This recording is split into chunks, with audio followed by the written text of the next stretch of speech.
Assalamu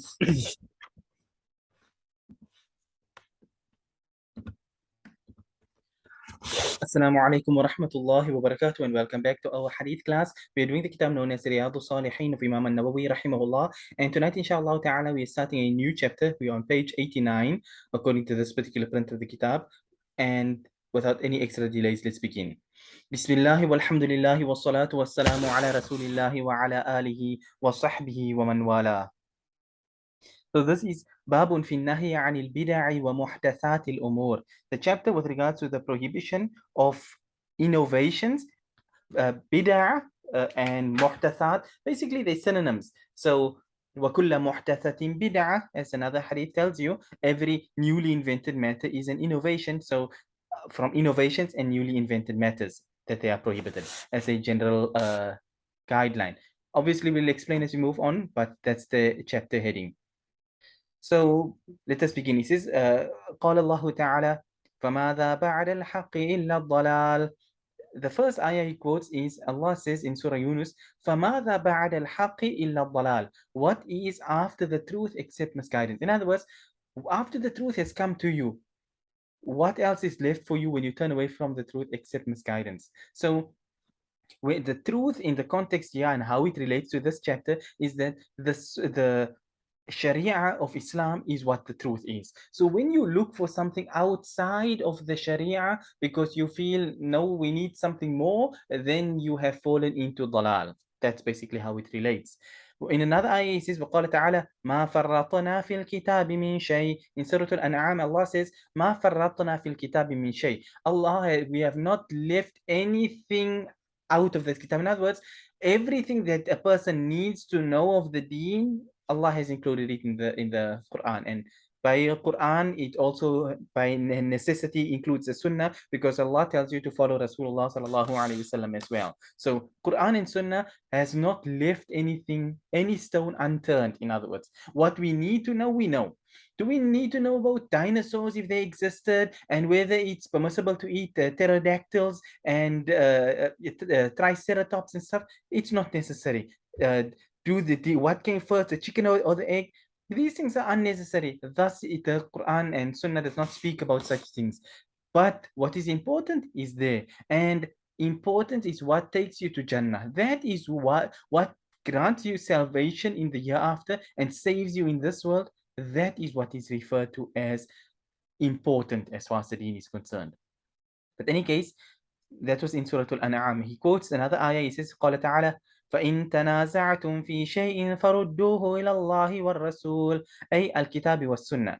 In Surah An-Nisa, Allah says, فَإِن تَنَازَعَتُمْ فِي شَيْءٍ. If you argue, if you disagree with regards to anything, فَرُدُّوهُ إِلَى اللَّهِ وَالرَّسُولِ, then take it back to Allah and His Rasul sallallahu alayhi wasallam. So Imam an-Nawawi rahimahullah, he gives the tafsir. He says, أي إلى الكتاب والسنة. Take it to the Quran and Sunnah. In other words, when you differ with regards to something, then see where it stands as far as Quran and Sunnah is concerned. Now, before moving on, I just want to quickly point out one thing over here, is that you have Salafis today, and they like to bandy about the term Quran and Sunnah, but the reality is they are very far removed from Quran and Sunnah. Despite all of their claims, despite everything that they would like to believe, in reality, they are not following Quran and Sunnah. They are following their interpretation of Quran and Sunnah. Yes, I'll give them that much. But to say they are following Quran and Sunnah, that's a far stretch to make such a claim. So, when you look at okay, we're not exactly dealing with Salafism over here, but when you look at the lives of the Sahaba radiallahu anhum and the Salaf in comparison to them, then it's not quite the same thing. So hence they reject the Salaf when it suits them, because they have their own preconceived ideas about stuff. Nonetheless, all of us, all Muslims, follow Quran and Sunnah. So if you are a Hanafi, Shafi'i, Maliki, Hanbali, you are following Quran and Sunnah. If you are an Ash'ari and Maturidi, you are following Quran and Sunnah. And whoever feels that is incorrect, it is due to his own ignorance. But anyhow, let us move on. He says, وَقَالَ تَعَالَى وَأَنَّ هَذَا صِرَاطِي مُسْتَقِيمًا فَاتَّبِعُوهُ وَلَا تَتَّبِعُوا السُّبُلَ فَتَفَرَّقَ بِكُمْ عَنْ سَبِيلِهِ. In this ayah, Allah says, وَأَنَّ هَذَا صِرَاطِي, and this is my path. صِرَاطِي مُسْتَقِيمًا, the straight path, فَاتَّبِعُوهُ, so follow it. وَلَا تَتَّبِعُوا السُّبُلَ, and do not follow other paths. فَتَفَرَّقَ بِكُمْ عَنْ سَبِيلِهِ. When you start following other paths and it leads you and you lose, to put it in our figurative translation, you lose track of the road, because there's a little street this way, and there you go over the, as they say in Afrikaans, a klipperpad and things. So you going here and there instead of just following the straight path, the path which has been laid down, the path of the Quran and Sunnah. When you try and find it elsewhere, you'll never come to the right path. So moving on, he says, وقال تعالى قل إن كنتم تحبون الله فاتبعوني يحببكم الله ويغفر لكم ذنوبكم. In Surah Al Imran, Allah says, قل, tell them, O Rasulullah sallallahu alayhi wasallam, إن كنتم تحبون الله, if indeed you love Allah, then فاتبعوني, then follow me. As a result, what happens? يحببكم الله, Allah will then love you. And not only that, وَيَغْفِرْ لَكُمْ ذُنُوبَكُمْ, and Allah will forgive your sins as well. So it's a rider, as it's said in English. The rider is follow me. Then Allah will love you and Allah will forgive your sins, which you can look at in two ways. If you are a person and you don't follow the Sunnah, then you are not somebody who can ever expect to be loved by Allah. That's just it. There is no two ways about it. It's cut and dry. It's finished. End of story.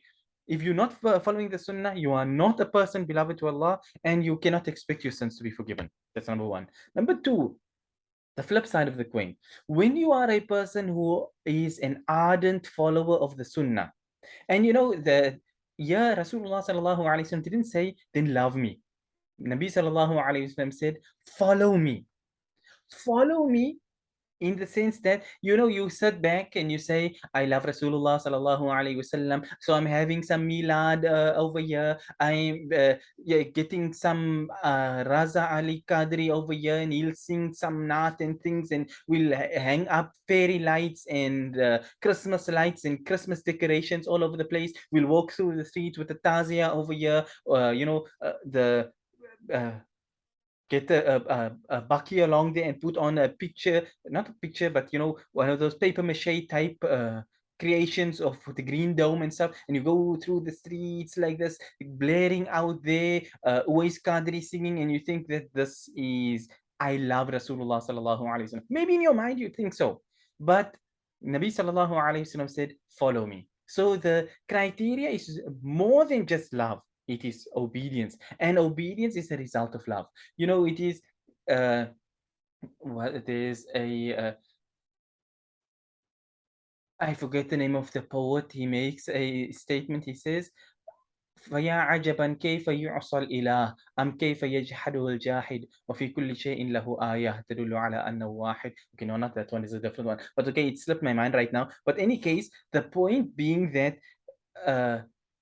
how do you claim that you love Allah and you disobey Allah at the same time? It doesn't work that way. So in the same manner, you can't claim that I love Rasulullah sallallahu alaihi wasallam and not follow Rasulullah sallallahu alaihi wasallam. And following Rasulullah sallallahu alaihi wasallam lies in following the Sunnah, not following your version, a cultured version of what you feel the Sunnah is. So you want to mix Sunnah with culture, go sell toilet rolls elsewhere, because that is not what following the Sunnah is. But in any case, when you follow the Sunnah, then Allah will love you and Allah will forgive your sins as well.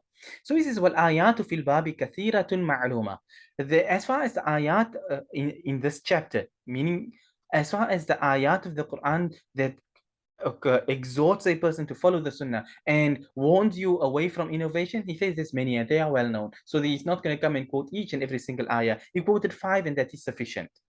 He says, وَأَمَّا الْأَحَادِيثُ فَكَثِيرَةٌ جِدًّا وَهِيَ مَشْهُورَةٌ فَنَقْتَصِرُ عَلَى طَرَفٍ مِنْهَا.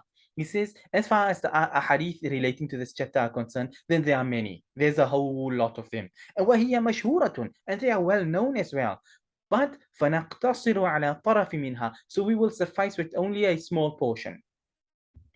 So he starts out with the first hadith, hadith number 170. عن عائشة رضي الله عنها قالت قال رسول الله صلى الله عليه وسلم من أحدث في أمرنا هذا ما ليس منه فهو رد متفق عليه. Hadra Aisha radiallahu anha, she said that Rasulullah sallallahu alayhi wasallam said, whoever innovates, whoever introduces something into this affair of ours, meaning into this deen, ma laysa minhu, that which is not a part of it, fahuwa raddun. Then it is rejected, then he will have it rejected. Different ways you can translate this hadith. So when you introduce something which is not part of deen, it is rejected. So unfortunately, to speak on the topic of bid'ah is a very broad topic. But nonetheless, if you go to YouTube, you search for the Ummah radio channel, not the Darul Ilm. I don't think it's on Darul Ilm at least. I'm even unsure if I have the a link on my blog.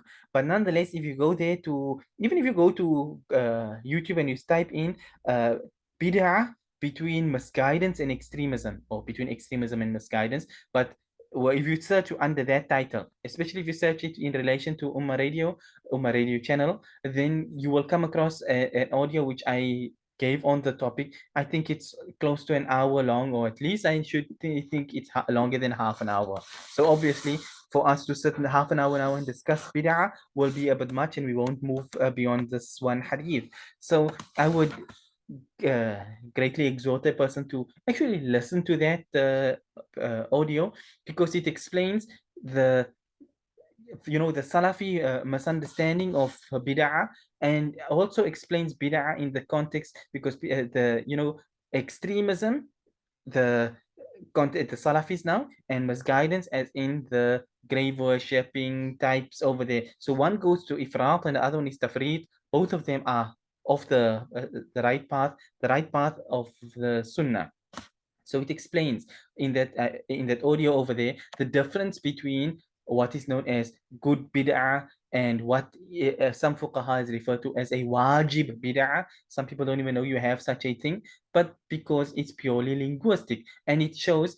And as I clarified, I think in that same audio I'll make the same statement now, which is the difference between the madhahib in this regard is like 6 and half a dozen. It boils down to the same thing. It's just different words which are being used. So what one regards impermissible, the other one will regard as impermissible as well. That part of things does not change.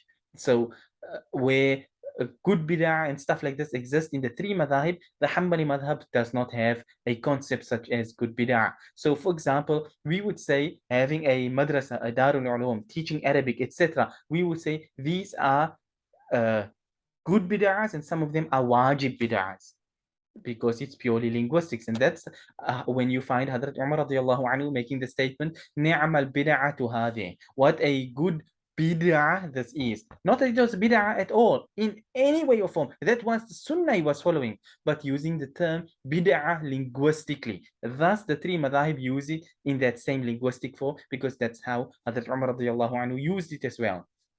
The Hanbali madhab, they take it on the strict legal definition, Shari'i definition, let's put it this way. So they say, where we would say now, for example, teaching Arabic is a wajib bid'ah, they would say it's not a bid'ah. What is it? Okay, well, we don't exactly have a definition for it, but it's not bid'ah. It comes down to that sort of point. So, like I say, one way or the other, but they would say, yes, it's absolutely necessary to teach Arabic, otherwise the deen will be lost. So we say it is wajib, it's a wajib bid'ah to teach Arabic, otherwise the deen will be lost. So we reach the same conclusion, just using different words. So call it 6, call it half a dozen. We're reaching the exact same conclusion at the end of the day. So anyhow, that is as far as the definition of bid'ah is concerned between the different madhab. Like I say, Hanafi, Shafi'i, Maliki, they have the linguistic definition, meaning that you have bid'ah hasana, bid'ah sayyi'ah, both are referred to and included therein. The Hanbali madhab only has bid'ah, finish, end of story. So thus they are very literal. So they say kulla bid'atin dalala, for example, every bid'ah is dalala. We say sure, no problem. When you're speaking about matters of deen that is contrary to the sunnah, then sure, we agree with you there. But we don't use it in that way, because otherwise then linguistically, the madaris, the darul ulums, all of these sort of things are deemed as being bid'ah in that sense. You can't have your bread buttered on both sides unless you're making toast in the pan, but you can't have it both ways. Thus, throughout the ages, 90% of the ummah has always understood things and taken it the linguistic sense because it's more encompassing than the extra literal way. But anyway, anyhow, so Aisha radiallahu anha narrates in this hadith that Rasulullah sallallahu alayhi wasallam said, whoever introduces into this deen of ours that which is not part of it, then it is and will be rejected. So, introducing something into this deen, ma laysa minhu. So in other words, you can introduce something if you understand it, if you introduce something into this deen which is not part of it, it will be rejected.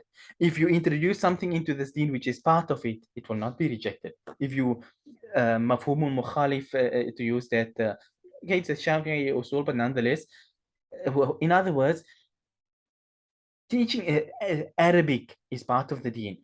The importance of preservation of the deen and understanding the Quran and things comes about through Arabic. So if you don't teach Arabic, that part will be lost. What leads, there's a principle of fiqh which says that which cannot be obtained except by this other thing, that this becomes obligatory as well. So for example, salah is farad, but you can't perform salah without wudu. Thus, on account of salah, wudu becomes farad at that point in time. So because of this one comes in. So therefore, because Arabic is the language of the Quran, and regardless of where in the world you live, Arabic will be the language of the Quran until the end of time. And no one can call himself an alim if he does not know Arabic. So, you can think of yourself as what, but that's the very first basis. So therefore, and this is just one example of many, teaching deen. Yeah, you can say, no, we mustn't have madaris. Ulama must scatter out wherever they are in the world, like they are in certain parts of the world. Maybe in Africa, you have the likes of Sheikh Muhammad Daniel, Cordoba Academy, and he's traveled the world meeting hundreds upon hundreds of different ulama. Then this one is living in a jungle. If you read his memoirs on his travels, and he's here in Indonesia, and he comes there and he's in the middle of a jungle. There's some alim living over there, and he go and he learned there from him, and then he's in Morocco, and so on and so forth. So yeah, you can say, let's do that. But the reality of the situation is that 95 or 99% of the world will not, or at least 99% of the ulama in the world today will not exist if we were using that system, because of the fact that, not everybody can travel the whole world from person to person to study in that way. Even from the time of the A'imma, after A'imma went and studied, and they set up, and the school of Kufa, the school of Basra, the school of of Medina, and so on, was established. So, and that's why Nabi sallallahu alaihi wasallam said in that hadith that soon the people will beat the camels, the lovers of the camels, meaning they will travel in search of knowledge. فَلَا يَجِدُونَ أَحَدًا أَعْلَمَ مِنْ عَالِمِ الْمَدِينَةِ, and they will not find anyone more knowledgeable than the alim of Medina. Ulama are divided on who this person is referred to in this hadith. Two opinions stand out. One, Imam Sufyan ibn Uyayna. Two, Imam Malik ibn Anas. Majority say it's Imam Malik ibn Anas rahimahullah that's referred to in this hadith over here, because literally it also happened. Everybody traveled to learn by Imam Malik rahimahullah. So these were like when the schools of knowledge was being formed, people traveled far and wide to one singular place, and thus they learned. And as time went on, and the madrasa of Qirawan, and different places like this were built. Al-Azhar, okay, fine, it started out its days as a Shia place, then the Muslims took it over, and for many years, Al-Azhar was, to use people's term today, Al-Azhar Sharif, it was a noble institute. People like Imam Ashurun Bulali, author of Nurul Idah, and Imam Ramli, the Hanafi Imam Ramli, and others, they all studied at Al-Azhar in the day. So, and then of course in the latter times it became a puppet mouthpiece for the Tawagheet, but be that as it may. So the point is, madaris were created, Darul Ulum, Deoband, and so on and so forth. So the necessity came about to have a central place where everybody come and study, and every locality have one. So you have Darul Uloom Deoband, you've got Tatkeshwar, you've got Saharanpur, you got all over the place, and everybody studied, and thus knowledge was protected. There was people to lead the salah, people to teach others, and so on and so forth. So nonetheless, these things, it fits according to the principles of the Sharia. It is that which is part of the deen, as a result of which that does not fall under the purview of this hadith. So if you want to say, but it wasn't there in the time of Rasulullah sallallahu alaihi wasallam, we say no.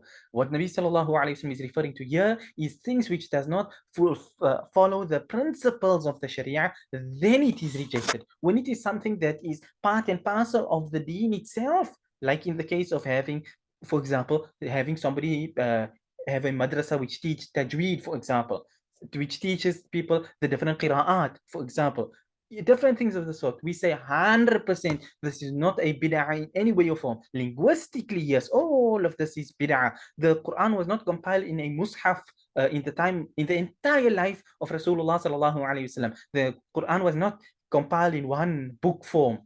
It happened in the time of the Sahaba radiallahu anhu. Are you going to say that's a bid'ah too? Linguistically, obviously, because it did not exist in the life of Rasulullah sallallahu alaihi wasallam. But you see where the problem comes in. When you start becoming a jahil, and you're like, no, then you end up accusing Sahaba radiallahu anhum of bid'ah, like some Juhal Salafis and Kafir Shias and others make such claims. Like they say, Hazrat Umar radiallahu anhu innovated this 20 rak'at. He moved away from the sunnah. Wa na'udhu billahi min dhalik, these evil, ignorant juhala, fools that they are, because the 20 rak'at tarawih salah was in fact the sunnah of Rasulullah sallallahu alaihi wasallam, and there are a hadith in this regard, but just because they are ignorant and foolish and don't know it, so they think that it was a sahabi, a great Jalilul Qadr Sahabi, the second greatest person after the Anbiya alayhi salatu wasalam, like Hazrat Umar radiallahu anhu, as if he innovated things in the deen and turned away from the Sunnah of Rasulullah sallallahu alayhi wasallam.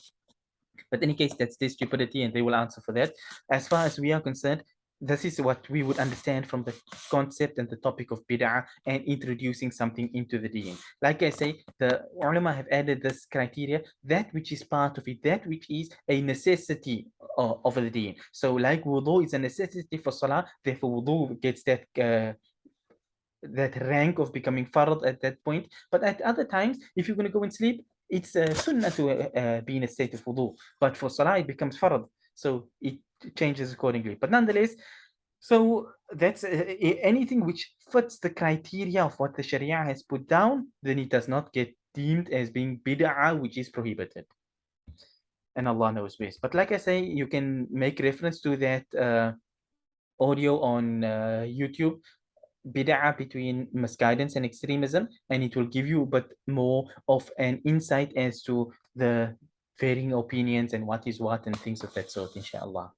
Anyway, let's move on quickly before time runs out. وفي رواية لمسلم من عمل عملا ليس عليه أمرنا فهو رد. In a narration by Imam Muslim rahimahullah, Rasulullah sallallahu alayhi wasallam said, whoever does an action ليس عليه أمرنا, which our affair is not upon, in other words, which is contrary to what the Sharia has laid down, فهو رد, then it is rejected. It's another way of the previous hadith saying the same thing, that when you are doing something contrary to what the Sharia has laid down, it's rejected. If you do something, like I say, the teaching of Arabic and all these sort of things which are necessities as part of the deen, then that is not what is rejected. Okay, we got a short space of time. Let's see if we can finish this chapter before the time runs out. وعن جابر رضي الله عنه قال كان رسول الله صلى الله عليه وسلم إذا خطب احمرت عيناه وعلى صوته واشتد غضبه. Okay, I'll read the hadith in portions. Hazrat Jabir radiallahu anhu, he said, when Rasulullah sallallahu alayhi wasallam would give a khutbah, احمرت عيناه, the Rasulullah sallallahu alayhi wasallam's eyes used to become red. وعلى صوته, his voice would be loud. In other words, when you're not sitting here like a cream puff, whispering on a microphone over there, but you are speaking to a massive crowd, and you speaking loud, then you find yourself in the state. Nabi sallallahu alayhi wasallam's eyes will become red. his voice would be loud. وَاشْتَدَّ غَضَبُهُ. And Nabi sallallahu alayhi wasallam's anger would increase as well, would be severe, as we would put it this way. In other words, when somebody is warning you about something, well, you don't worry about it. This the mountain is just falling down here. It's about to wipe you out in 20 seconds. Nobody speaks that. When fire, people run and they scream and shout and things so people can get away. So that is the type of khutbahs Nabi sallallahu alaihi wasallam would give. That strong, powerful one, so that the message can be hammered home. So anyway, حتى كأنه منذر جيش, and Hazrat Jabir radiallahu anhu, he says here, it is as if Nabi sallallahu alaihi wasallam was warning you for an army coming. يقول صبحكم ومساكم. When sabbahakum is from sabah, masakum is from masa. In other words, the army will be upon you by morning, the army will be upon you by tonight, for example, that sort of thing. They are coming in the morning, they're waiting for you at night, they're going to be here at any moment, in other words. So when you're trying to tell people move, there's the earth, the sky is going to fall on your head, the earthquake is going to come here right now, the flood is heading this way. You're not going to stand there and watch a wave coming over. It's like 50 foot high and you're just standing and looking at it, and then the wave kills you. It's your problem. But any case, ويقول بعثت أنا والساعة كهاتين. And Nabi sallallahu alayhi wa sallam said in the khutbah that I and the last hour, meaning the day of Qiyamah, we've been sent together like this. In other words, so close. ويقرن بين أصبعيه السبابة والوسطى. And Nabi sallallahu alayhi wa sallam joined these two fingers, the index finger and the middle finger. ويقول, and then Nabi sallallahu alayhi wa sallam said, أما بعد فإن خير الحديث كتاب الله. And this is what is also part of khutbatul haja, so everybody should know this part of the hadith.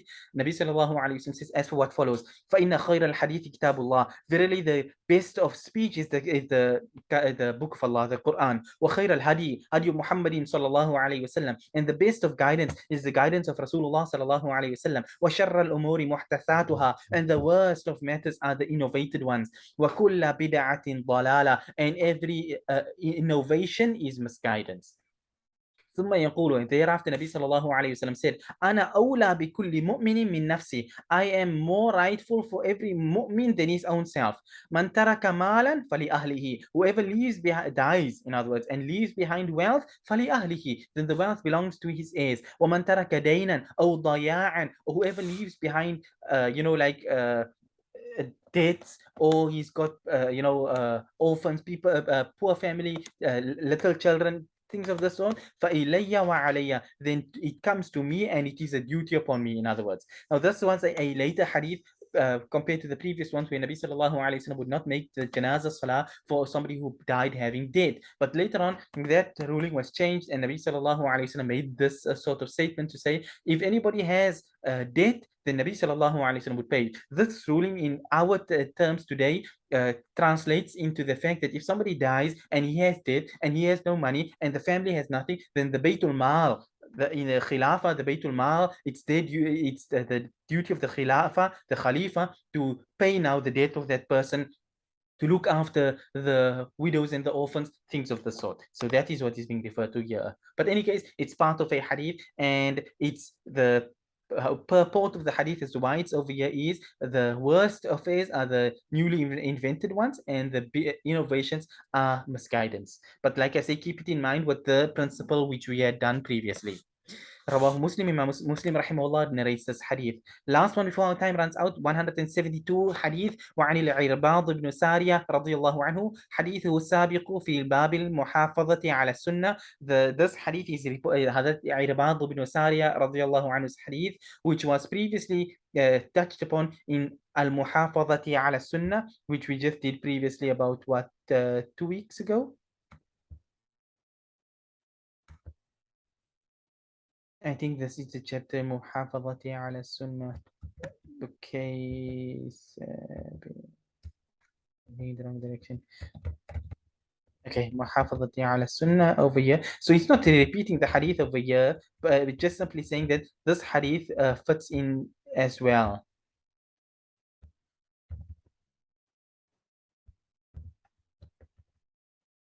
Here we go.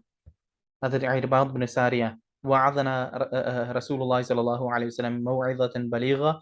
Hadith number 158. Now you may be thinking he said it in that chapter, but this is in باب في الأمر بالمحافظة على السنة وآدابها, and this was في المحافظة على أعمال الصالحة. Okay, sometimes in different prints you get it in the same thing, but anyway, so this one is correct then. It's this chapter here, hadith number 157, Athani. But any case, so he says this, and we did it, like I said, 3 weeks ago, that Nabi sallallahu alaihi wasallam gave us this maw'idha, that the hearts were moved by it, the eyes shed tears on account of it, and they said, Ya Rasulullah sallallahu alaihi wasallam, it's as if you are giving final advices. So any case, that it's that hadith, and he said that one is also one that relates to this chapter over here. But that being said, he suffices by mentioning just that, and we'll end on this point here because our time is about to run out any second now. So we end on this point for tonight, inshallah ta'ala. Next week we will continue on from the next chapter. But that being said, we end for tonight and we say wa sallallahu wa sallam wa baraka ala nabiyyina Muhammad, subhanallahi wa bihamdihi, subhanaka Allahumma wa bihamdik, nashhadu an la ilaha illa anta, nastaghfiruka wa natubu ilayk. Wassalamu alaikum wa rahmatullahi wa barakatuh.